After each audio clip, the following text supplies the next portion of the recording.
ይህ ቪዲዮ በአጠቃላይ አረብ ሀገር ላላችሁ እህቶቼ ይድረስ። የሰማችሁ ሁሉ ላልሰሙ ላይክ ሼር እያደረጋችሁ አዳርሱልኝ ስል አደራ ጠይቃለሁኝ። በጣም ወሳኝ ነገር ነው ዛሬ የምነግራችሁ። ወደ ሀገር ቤት ስንሄድ ስንት ብር ይዘን እንሄድ የሚል ብዙ ጊዜ ኮመንት አይቻለሁኝ። ኮመንታችሁን አልመለስኩም። ዛሬ ግን በጣም ወሳኝ ነገር ላስይዛችሁ መጥቻለሁ ማለት ነው። አጠቃላይ አረብ ሀገር ያላችሁ ይህን ቪዲዮ እስከ መጨረሻው ካልሰማችሁ መጨረሻችሁ ጸጸትና ለቅሶ ነው የሚሆነው። ምንድነው የተፈጠረው? ምንድነው ማድረግ ያለባችሁ? ወደ ሀገር ይዛችሁ የማትገቡበት ምክንያት ምንድነው? አስረግጬ የምነግራችሁ ይሆናል። እስከ መጨረሻው ካዳመጣችሁ ብዙ ነገር ታተርፋላችሁ። እናንተም ከማትረፋችሁ በላይ ደግሞ ሌሎች እህቶቻችሁንም እንደምታተርፏቸው፣ እንደምትመክሯቸው፣ ያለውን ነገር እንደምትነግሯቸው 100% እርግጠኛ ነኝ። ቅን ልቦና ያለው የዋህ ሰው የማንንም ሰው ውድቀት አይፈልግም። የማንንም ሰው ጸጸት አይፈልግም። የማንንም ሰው መንገላታትና ኪሳራ አይፈልግም። የዋህ ሰው ማለት ነው። ባይዘዌ እያንዳንዱ ሰው የቀመሰውን ነገር ሌላ ሰው እንዲቀምስ አይፈልግም እና ደግ የዋህ ልብ ያለው ሁሉ የሰማል አልሰማ ያሰማል ብዬ አስባለሁኝ። እኔ እንግዲህ የሰማሁትን ነገር ለእናንተ ላሰማ መጥቻለሁኝ። መረጃዎችን አጠናቅሬ ሰብስቤ የአገሬ ልጆች እህት ወንድሞቼ፣ ስደተኞች፣ ከርታቶች ይሄን ነገር ማወቅ አለባቸው። ተንከራተው ለፍተው ጥረው ግረው እንደዚህ በጸጸት መውደቅ የለባቸውም፣ ጉድ መሆን የለባቸውም ብዬ መረጃውን ወደ እናንተ ይዤ መጥቻለሁ። ምንድነው ያለው አዲስ ነገር የሚለውን በዝርዝር በጥሞና ተከታተሉ። በየሄዳችሁበት አበሻ ስታገኙ ራሱ ያለውን ነገር ንገሯቸው ማለት ነው ለማያውቁት። ሰላም ማላኳችሁም ሰላም ልበላችሁ። እናንተ ግን ይሄን ቪዲዮ ላይክ አድርጉት፣ ለብዙዎች እንዲደርስ ላይክ ሼር እያደረጋችሁ ባላችሁ ነገር ግዴታ ዩቲዩበር መሆን አይጠበቃችሁም። ቲክቶክ ላይ ብትሉ ኢንስታግራም ላይ የፈለጋችሁበት ቦታ ሼር አድርጉ። ዋናው ነገር ለብዙ ሰው እንዲዳረስ ፈልጋለሁ። ባካችሁ ላይክ አድርጉ። ላይክ ደግሞ በጣም ነው የሚያንሰኝ። ሰላም ልበላችሁ። እሺ እኔ ሰላም እንዴት ናችሁ የሀገሬ ልጆች? እኔ ያለው እግዚአብሔር ይመስገን። እናንተም በያላችሁበት ዓለም ቅርንጫፍ ሰላማችሁ ብዝት ትረፍልኝ እያልኩኝ እኔው እንግዲህ የእናንተው እንባ ጠባቂ ነኝ። የእናንተን እንባ መጠበቅ ከዚህ በላይ ምን አለ? እንባን መጠበቅ እኮ ማለት ካልሆነ ነገር ተጠንቀቁ ብሎ ሰዎችን እንደማስጠንቀቅና አንድ ሰውና ሁለት ሰው እንኳን ከጸጸት ከኪሳራ ማዳን እንባ መጠበቅ ነው ብዬ ነው ማስበውና እናንተ መቼም የእንባ ጥበቃን ሹመት እንባ ሰጡኝ ራሴን ሾሜዋለሁኝ የእንባ ጠባቂ ብዬ ማለት የስደተኞች እንባ ጠባቂ በሚል ራሴን ሾሜዋለሁ። ከእናንተ ሹመት መቼም ልሰጡኝ አልቻላችሁምና ማለት ነው። እና የእናንተው እንባ ጠባቂ ነኝ። እንግዲህ ዝርዝሩን ተከታተሉ። ምንድነው ያለው አዲስ ነገር የሚለውን ነገር አስከትዬ አቀርባለሁ አንድ ባንድ ማለት ነው። በአጠቃላይ በተለያዩ አረብ ሀገራት ላይ ተሰራጭታችሁ ያላችሁ የሀገሬ ልጆች የትኛውም አረብ ሀገር ላይ ተሰራጭታችሁ የምትኖሩ ማለት ነው፣ በጥሞና ያዙልኝ ይችን ነጥብ። የትኛውም አረብ ሀገር ላይ ተሰራጭታችሁ የምትኖሩ የሀገሬ ልጆች ወደ ሀገራችሁ ስትገቡ የተለያየ አገራት ብር ይዛችሁ ወደ ሀገር ስትገቡ የሚገጥማችሁ ነገር ምንድን ነው? እኔ ከአንድም ሁለት ጓደኞቼ፣ አንዷ ጓደኛዬ ወደ ሰሜን ሸዋ ወደ እንሳሮ ናት። 1 አመት ከምናምን ሆኗታል ከሄደች 4500 ድርሃም ይዛን ሄደችው ከዚህ ሀገር ማለት ነው። እስካሁን ድረስ ስቲል ነው ይችን ብር ለመዘርዘር የከፈለችው መስዋዕት እንዳትጠይቁኝ፣ ግን አልተዘረዘረችም ይቺ ብር። ይቺ እንኳን ትንሽዬ ብር ናት፣ ችግር የለውም።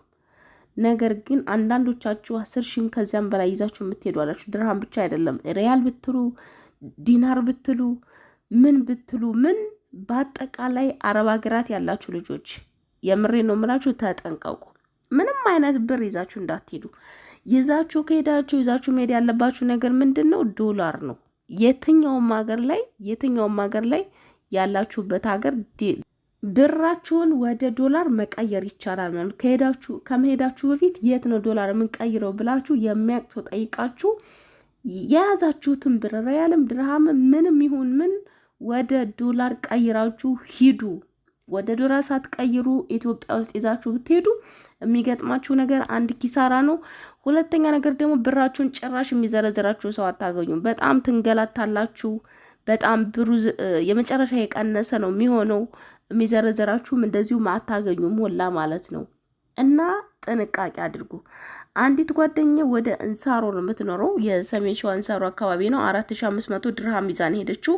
በጣም ብዙ ጊዜ ትመለሳለች አዲስ አበባ፣ ይሄን ለመዘርዘር ብላ ማለት ነው። በጣም ብዙ ጊዜ እሷ እንግዲህ በእጅ ሄጄ በቃ ጥሬውን ሲሆን ይቀመጥልኛል ሌላ ነገር አስባ ነበር ይዛ ሄደችው ባለማወቅ።